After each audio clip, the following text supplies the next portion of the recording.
All right, people. This is Sabbath, Jack Newtown, of course.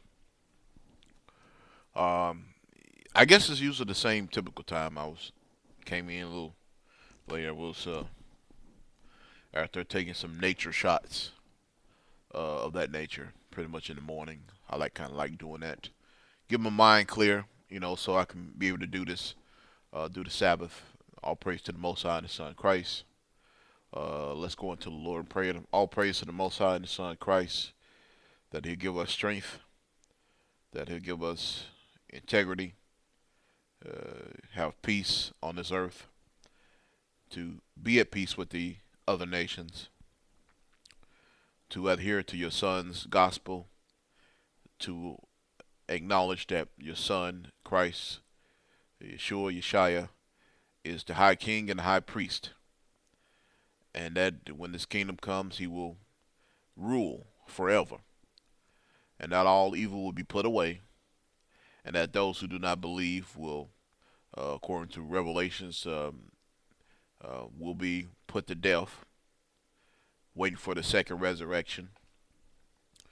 And those who do believe and are not of the children of Israel and little wishy-washy, that shall be possessed by the children of Israel. The children of Israel shall possess the other nations, and they shall serve the kingdom. And it will be a righteous kingdom. It won't be an unrighteous kingdom. It'll be a righteous kingdom. And that Christ will be the high king and the high priest,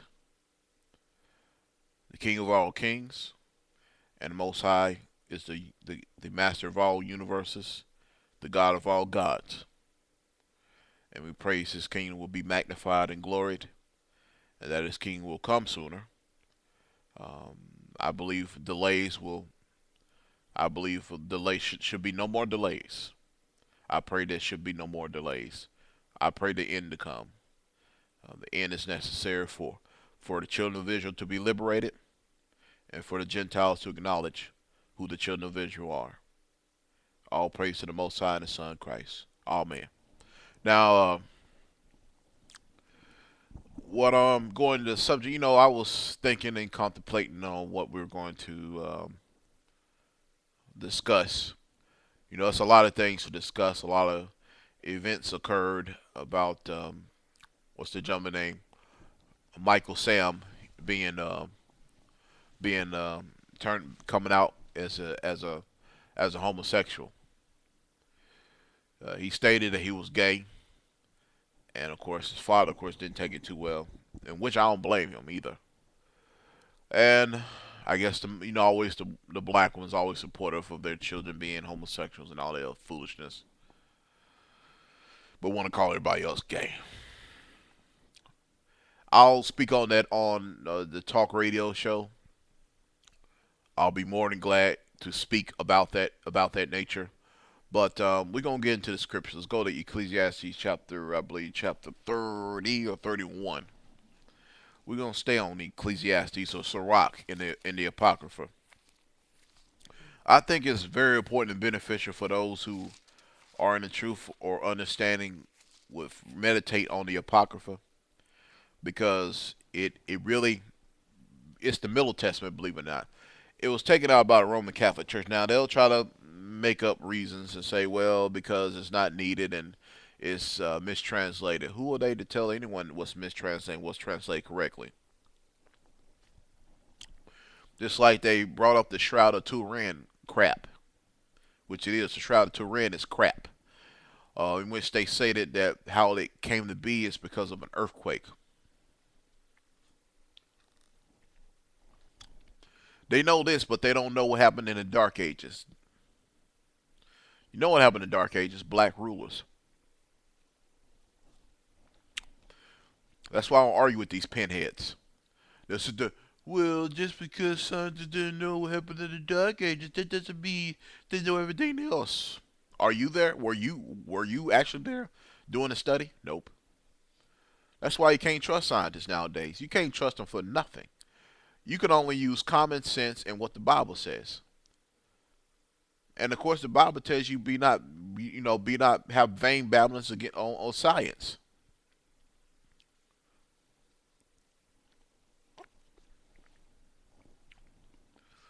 The Bible speaks volumes when it comes to opposition of science. Now, the tree of knowledge is science. That's what knowledge comes from. Knowledge is science. Science is knowledge. That's why the Most High Eve told Adam and Eve not to eat from that tree. But Lucifer seduced the woman as always, and she ended up getting the man to break God's laws. Ain't that always the case? Now, I'm not sitting there blaming women for this and blaming women for that. No, I'm just letting you know. So, without any interruptions, it won't be. I won't. It won't be no 2 hour or hour and a half, whatever. It's gonna be probably like 35, 40 minutes tops, hopefully. So we're gonna get straight into it, cause I know some of y'all like it short and sweet. So I'm gonna make it short and sweet then, since y'all complain it's too long. But there's so much information to be covered. Let's go in Ecclesiastes chapter 31, verse 1. Here we go. Watching for riches consumeth the flesh, and the care thereof that driveth away sleep. Now, you see these people now. You see all these professional athletes, these CEOs, these corporate executives making millions of dollars a year, and the flesh is being consumed. Okay? Watching for riches, that means you are wasting your life for watching religions. It consumes the flesh. Because it does. It consumes you because you are now putting your body, your physical state at risk for money. You are working 16, 18 hours a day. You are doing labor that you should not go beyond. You are putting your body to the limit. You're not getting enough sleep, and that's why you cranky. You get upset. That's why your flesh taxes. You age quickly. Your hair grays quickly. Your skin ages quickly. Look at Obama. Look at all these damn presidents. I mean, they have a very stressful job. And at the same time, taking banter from people who run in their mouth, which, hey, they are entitled to that. And you see how easily it consumes the flesh of men who reside as president. Now they think about Hillary Clinton become president. She'll probably be dead in the second year of her presidency. It is very stressful. And these corporate jobs are very stressful. You working day and night trying to to make sure the master is satisfied, and all you're doing is you building up Edom's kingdom. That's all you're doing. All you're doing is magnifying Edom, working all those. Now I understand you gotta take care of a family, you got kids, you got a wife at home, and you want the best for them and all this other stuff. I mean, the wife and kids should be happy with what they got. Now, if you want to give them a little more, that's fine. But the wife should be happy that she got a roof over her head. She got plenty of clothes. The children are well fed. They got furniture to sit on. They got beds to sleep on. They got cable television. I mean, what more do you women need nowadays from men? Oh, he ain't sleeping with me. Okay, that's understandable. Maybe that needs to be worked out then. But you got a roof over your head, you got cars and trucks to drive, you got plenty of gas, you don't have to worry about money, you don't have to worry about going out there and getting a job. You need to shut the hell up. That's real talk. Let's go to verse 2. Watching care will not let a man slumber, as a sore disease break up sleep. So, like I said, watching care will not let a man slumber.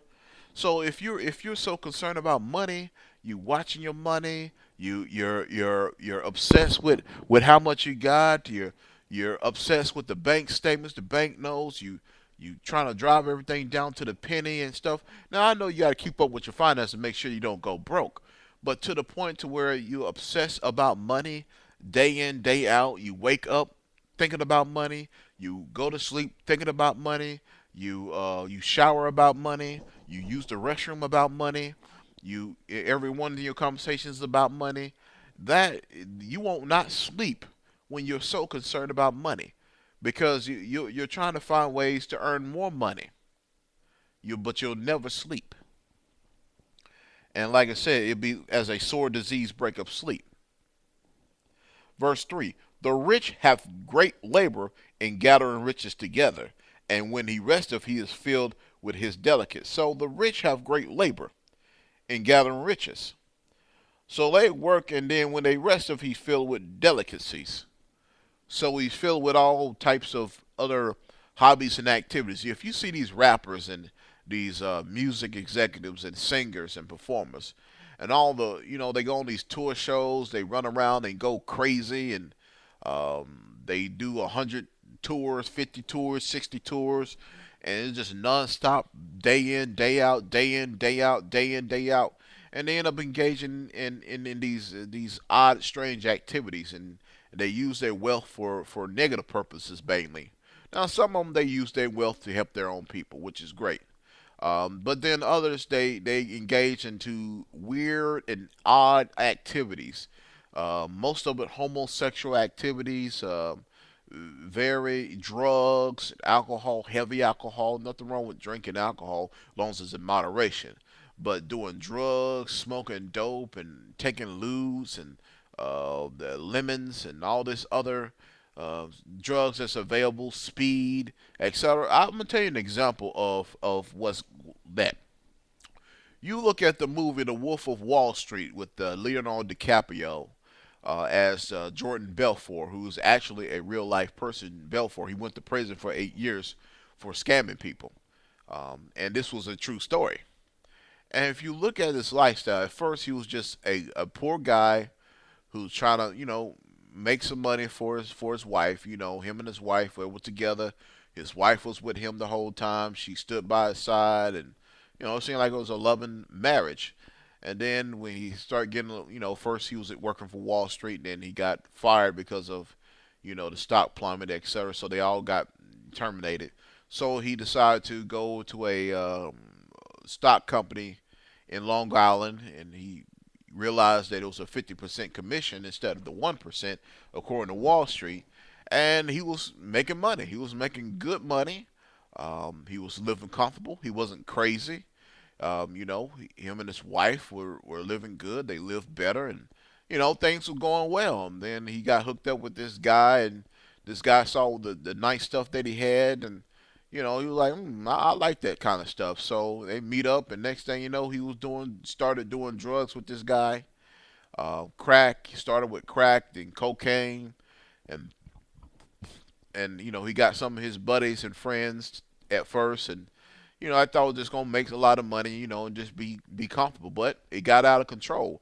When he got out of hold that money, he went insane. He started doing more drugs, started doing lewds and cocaine and heroin and all types of drugs and pharmaceutical drugs. He's engaging in promiscuous, having sex with all types of women who was not their wife, not his wife. End up prostituting himself out there, and next thing you know, he's messing around with this other woman, and then he divorced his wife that was with him the whole time, and got hooked up with this other woman, and she saw money, and so pursued it, and he went on this drug craze, sex binge, all this other madness, and these delicacies he engaged into virtually ruined the man. He went to prison for that. And that's what happens with a lot of us as well as blacks.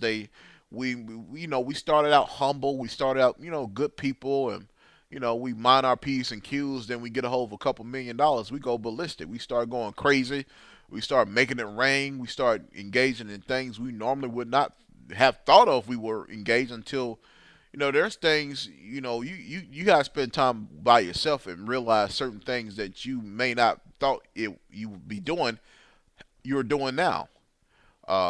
And money, all that does is enhances that activity. Just like R. Kelly, he was humble, and I guess he did like the young girls because he married Aaliyah. And when he got hold more millions of dollars, then he took his fetish to a whole new level. Ended up doing urinating on 13-year-old girls and all kind of crazy stuff, and sex tapes with young girls, underage girls, and I don't know. From rumors, it was even some underage boys, and that's just a rumor. I'm not saying that's exactly true, but she was saying some underage boys that R. Kelly was engaging into, and it's really sad, and it's really sad that money, love of money, can destroy you. That's why if you let's say I won a lottery or so, let's say I just won the lottery, $100 million. I would give a lot of that away, pretty much almost all of it. Maybe kept a few million for myself. I would have gave most of it away to my people, of course, always to my people. I would not want that kind of money because, like Solomon said, he like Solomon said, don't give me too much, Lord, because I will turn away from you. And you know what? He did. He did turn away from Lord. Mhm. He predicted his own demise.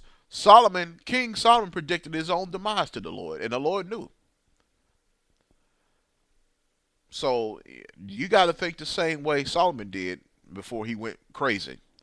You don't want too much money because that can corrupt you, and I'm telling you that the money, too much money can make you, too much of anything can make you go ballistic. Too much alcohol will make you go crazy. Too much food will make you fat, probably have a heart attack, high blood pressure, or go into stroke, whatever the case may be. Excuse me. You know, too much. I'm just gonna put it this: too much sex can psychologically mess you up, or your thing may not want to work like it needs to be because it hasn't had a recovery level or whatever the case may be. Too much of anything can be harmful, can be dangerous, um, and that's the same thing with money. Too much of money can make you dangerous, and you see a lot of that going on now with these entertainers, these pro athletes. I mean, it's out of control. But let's continue. The poor laboreth in his poor estate, and when he leaveth off, he is still needy. So, the poor labor in his estate, just like you and I, we're the poor, we labor, but we still need. We still need, um, you know, money to live. We need money to raise our families. We need money to put a roof over our head. We need money to put clothes, food on our backs, um, and our stomachs. So there's nothing wrong with working hard and earning enough to support you and your family. I mean, that's great. Um, but for the rich, they got so many delicacies. They got so much money. They don't know what to do with it, and you see it from the end results. And they're like Philip Seymour Hoffman. This man is a multimillionaire. Philip Seymour Hoffman. And you know what happened to that man? That man ended up getting 72 balloons of heroin. Heroin. Now I know there's conspiracy theory that says yes, the government killed him, etc., because of the movie The Master from the what they call the Scientology, which is possibility. But he had 72 bags of heroin in his disposal. Okay, 72 bags of heroin. He was a multimillionaire, famous and everything. Everybody knows him. All this money, and he's doing drugs.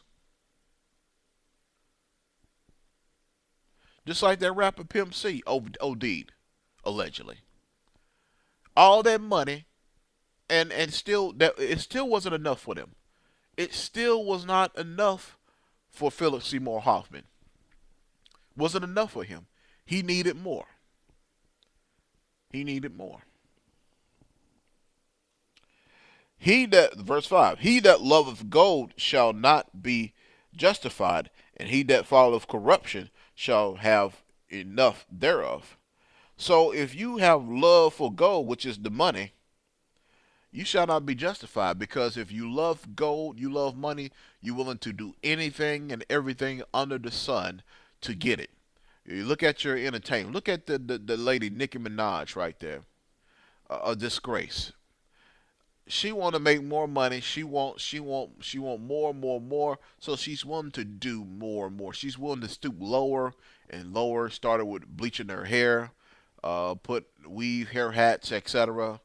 And now got a reconstructive surgery on the nose and facial features to try to look more European. She's now, she even put the silicone chest and silicone behind, which that's what it is, believe it or not. Just like with Lil Kim, and she now even has a new video called "Looking ASS Nigga." That has Malcolm X on the front of it. Uses Malcolm X image, which is a disgrace. Even though he was a Muslim, he realized that Islam was of the devil, and he managed to try to get out, and too late. They gunned him down because he was telling them he was about to bring out the truth. However, she used his image in her video, and then had a video where she was looking at a guy, and the guy was looking. It was a black man, and she pulled the gun out and started shooting at him. Now, what kind of message is that? In the fact that you will pull out your AR-15s and start shooting your own people down, gunning them down because they looking at you. You know, I don't know what message she was trying to point out, but I believe it was degrading and disgusting. And it shows you that a number of, unfortunately, some black women desire the black man to be destroyed, to be killed, so they can assume power, so they can take hold of power, whatever they have, whatever the slave master is willing to give them. Like Nicki Minaj, of course. And of course it says that, and that he followeth corruption shall have enough thereof. So if you follow corruption, you're gonna get plenty of it. If you're corrupt and you like corruption, guess what? You're going to be surrounded by corruption. You're going to be consumed by corruption. You're going to be screwed around by someone who's also corrupt.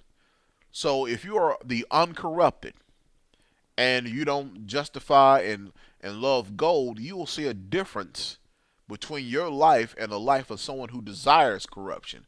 And when I mean corruption, someone who's willing to do illegal means in order to earn funds. Okay. So if you engage in corruption, corruption comes back at you. But if you engage in being uncorrupted, corruption is going to be difficult to come at you because you are uncorrupted. You don't want that because once you become corrupted, corruption follows you for a long time. Just like certain crowds will follow you if you bring out that vibe. If you bring out that corrupted vibe out of you, guess what? Corruption will come right on along, dragging along with you. So it's best to be uncorrupted.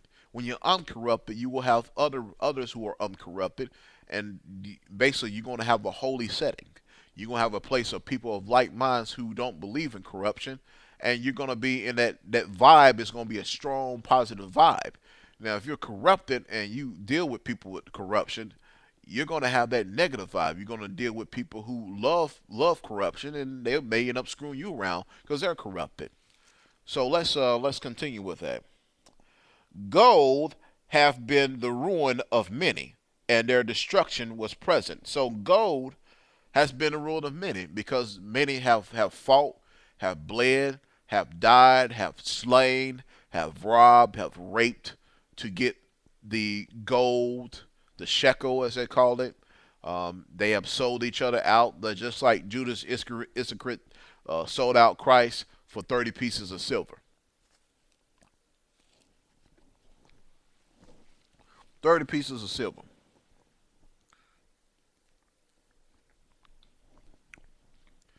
That's who Judas sold out Christ for. 30 pieces of silver. A disgrace. And there's a lot of Judas out there. You see them out there in the corporate world. You see brothers betraying on each other, cutting each other's throat for promotion to please their slave masters. They out there, they'll betray you, scald you, call you names, and talk about you behind your back and gossip about you, and spill out dirty, nasty rumors about you and all the other crazy stuff, just to get your position or to exceed your position. Um, and it's for the goal because when you get a higher position, there's a higher pay. And I'm just gonna be honest. There's a lot of people who are corrupted at where I work at. There's a lot of corrupted people at my job. They're willing to stab you behind your back and willing to do anything for the goat for that top position. So they want more and they want you to have less. They want you to have less and they want to have more. And it's pure corruption. That's what it basically is. It's pure corruption. And people who follow for the gold, for the shekel, you will fall. If you desire the gold, you will fall. You will be defeated. You will not prosper. Well, you'll prosper on the earthly level, but you will not prosper heavenly. It will come down for you. But here we go.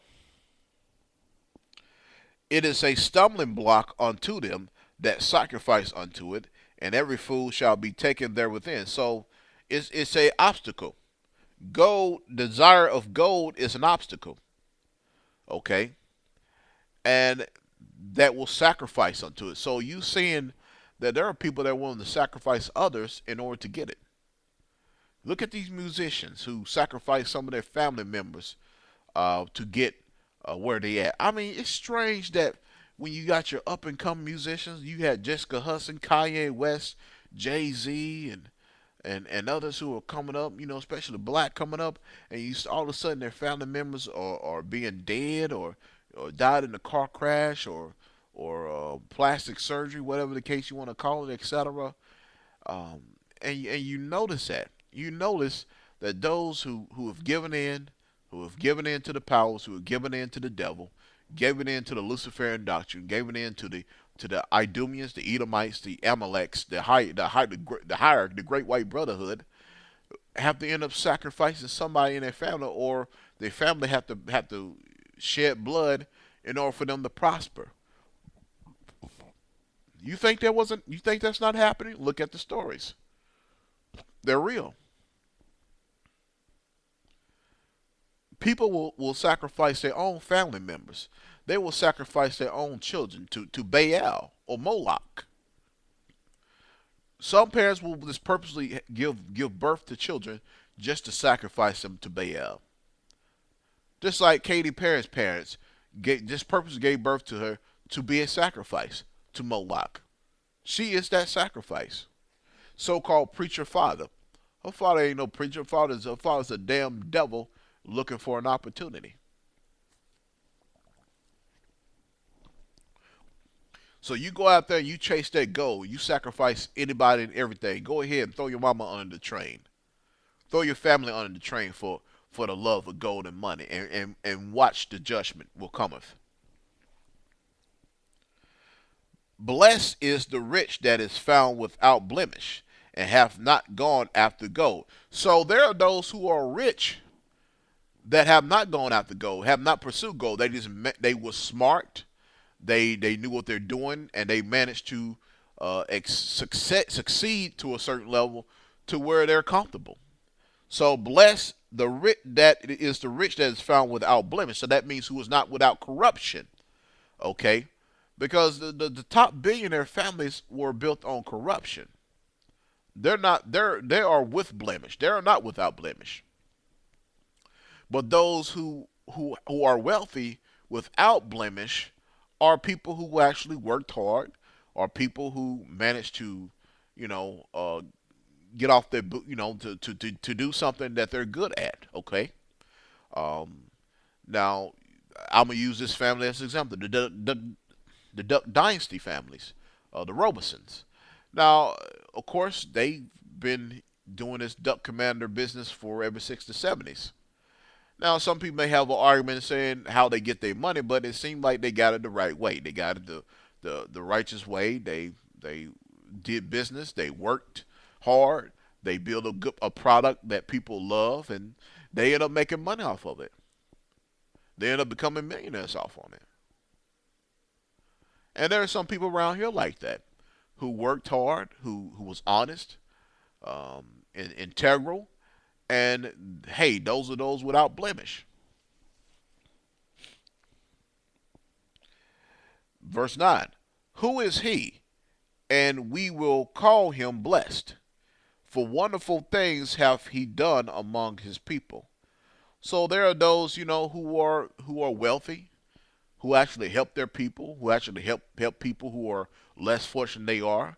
And then of course you got the corrupt ones that do that too because they're doing it for tax reasons, of course, and other things, agendas. But for those who are genuine people who earn the money the right way, they're going to be those who are going to be helpful to the poor and provide job opportunities, etc.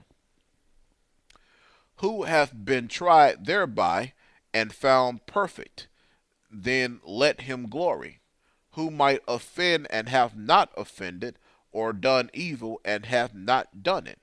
So basically, there are those who are uncorruptible, who have acquired a certain level of wealth uh, and prosperity. Those who did not use their gifts and tools for corruption or evil.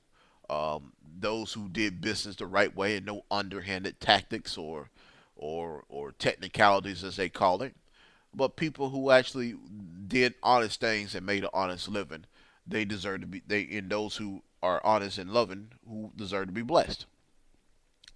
Verse 11. His goods shall be established, and the congratio shall declare his alms. Okay. So those who are actually generous to the church and to the people. If thou sit at a bountiful table, be not greedy upon it, and say not there is much meat on it. Okay. So if thou sit at a bountiful table, so if you sit at a table that is plenty of food or plenty, and be not greedy upon it. So that means don't be greedy. Don't try to eat everything or take everything as you see. That's believe it or not, that's like let's say like you manage to acquire a certain amount of wealth. Don't be greedy. Let's say you made a profit of $500 million, and it's among a group of people who helped you got there. Now, of course, you can take your cut, 10, 15, $20 million, which hey, that's plenty.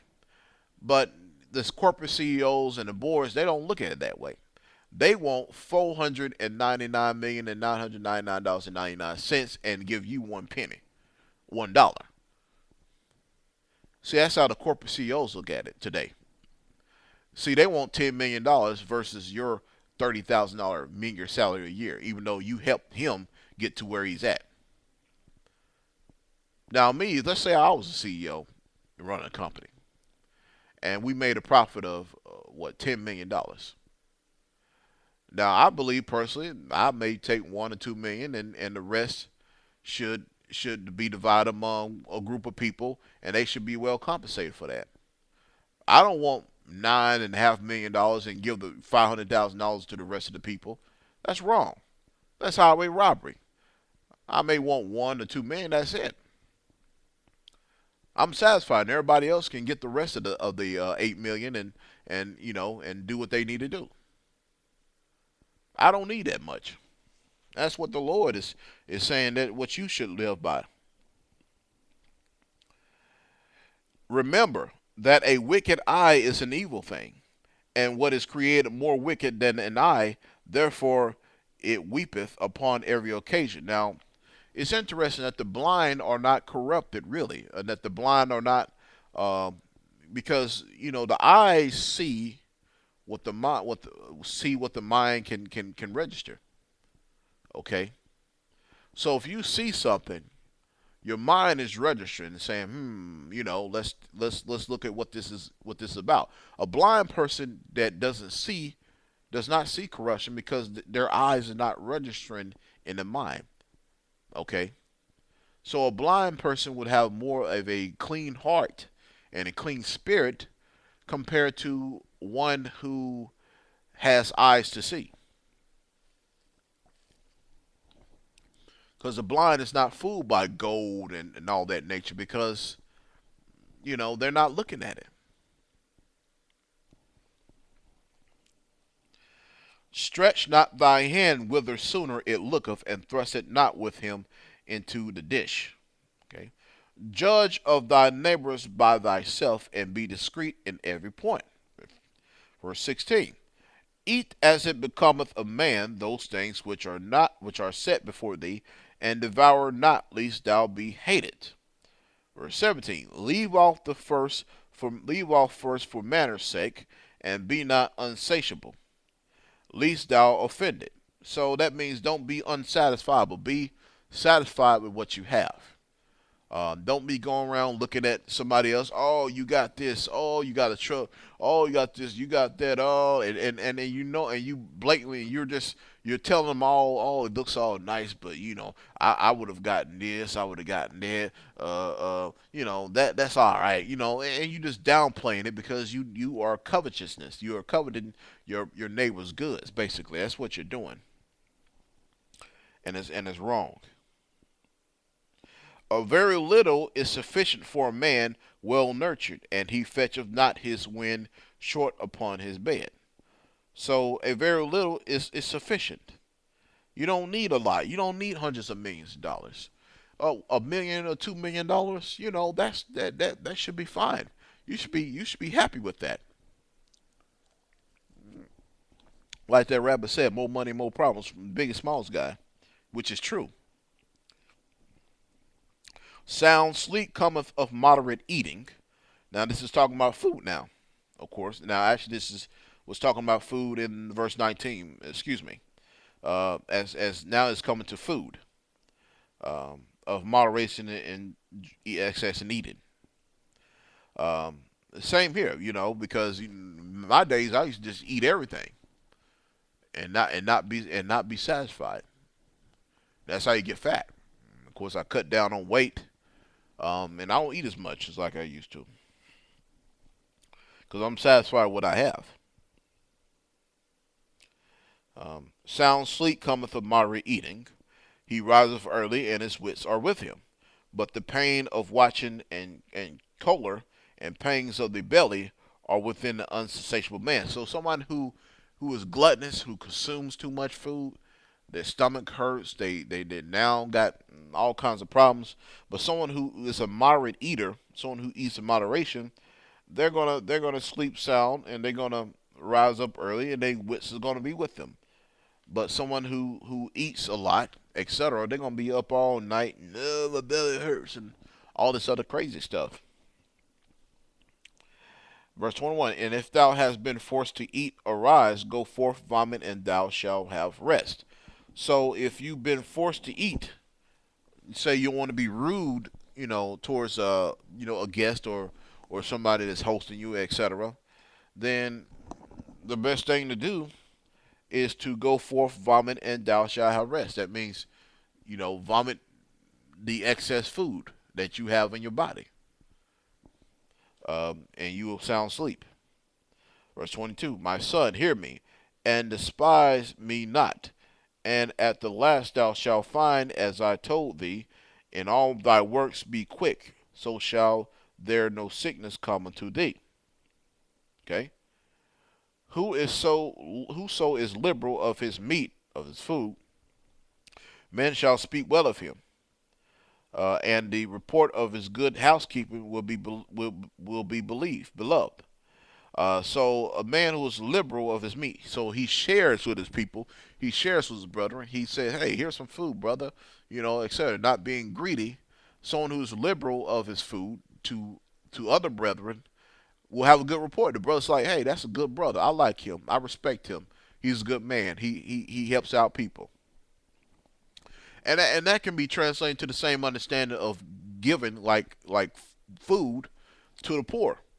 If you're liberal about giving food to the poor and helping others out, who don't have much of anything compared to you, you will have a good report. Instead of running around and spending money on spopados and this unclean food crap, spending 50, 100, 200 damn dollars on some damn crap food that is unclean, versus spend that same amount of money to help children, to bring food to them, canned goods or non-perishable items, and just food for the people. They will say, "I like this. I like these. I like this man. He helps us." Versus somebody at a restaurant, and all they care about is you coming in spending their money, because you don't got no money. at their restaurant, then you know what? They're gonna kick you out.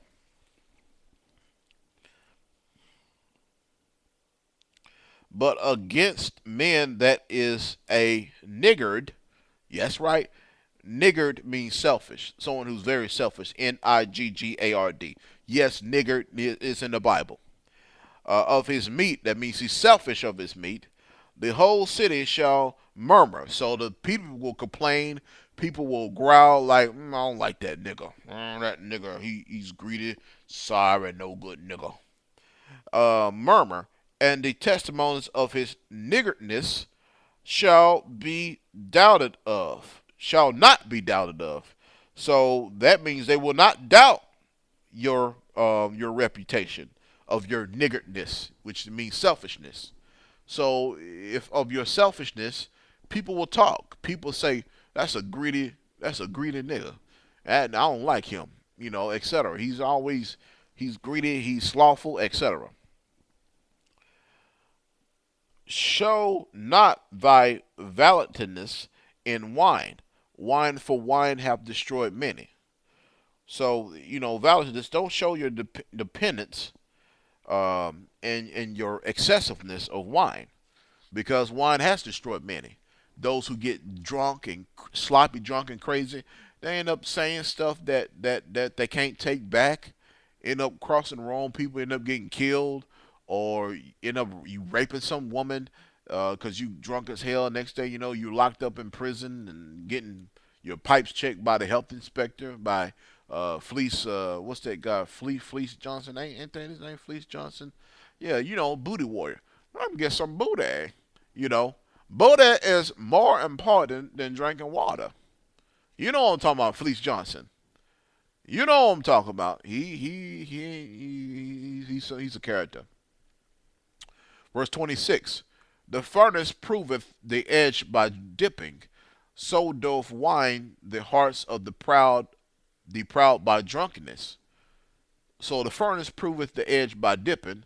So the furnace, that means the heat of the furnace proves the edge by dipping. You dip close in that furnace, it's gonna be hot. It's gonna burn you. So does the wine of hearts of the proud by drunkenness. So you dealing with fire when somebody's a drunk. Verse 27. Wine is as good as life to a man if it be drunk moderately. Now, that means the Bible says it's okay to drink wine, to drink alcohol in moderation. But it does not say in the Bible that it's okay to smoke dope. But some of y'all will try to take that and say, oh, it's okay to smoke dope because there's nothing the Bible say so, which is true. It didn't say thou shalt not smoke dope. But, like I said, you get into that stuff. Some of y'all get jacked up on it. Wine is as good as life to a man if it be drunk moderately. What life is then to a man that is without wine? That question. For it was made to make men glad. So the Lord says, what life is then to a man that is without wine? And the Lord says, for it was made to make men glad, which is true. You drink wine or alcohol in moderation, it lifts up your spirits a little bit, But here we go. Wine measurably drunk and in season bringeth gladness of the heart and cheerfulness of the mind. So if you measured correctly, because some people have a tolerance. Some people can probably take about 1 or 2 sips and be fine. Some can take a glass. Some can take 2 glasses and be fine. Others, hey, it's best not for them to touch it. Excuse me. But here's verse 29. But wine drunken with excess maketh bitterness of the mind with brawling and quarreling. Now, I know you notice that people who drink a lot start arguing with you about stupid stuff. They'll start getting bitter, start talking crazy, acting a fool of the mind. They start ready to fight at a drop of a hat. Yeah, yeah. When I was a drunk, I used to be like that. Well, I'm not fighting, but I would quarrel a lot. Um, but wine drunken with excess maketh bitterness of the mind, and brought on a quarrel, which is true. Too much wine will make you.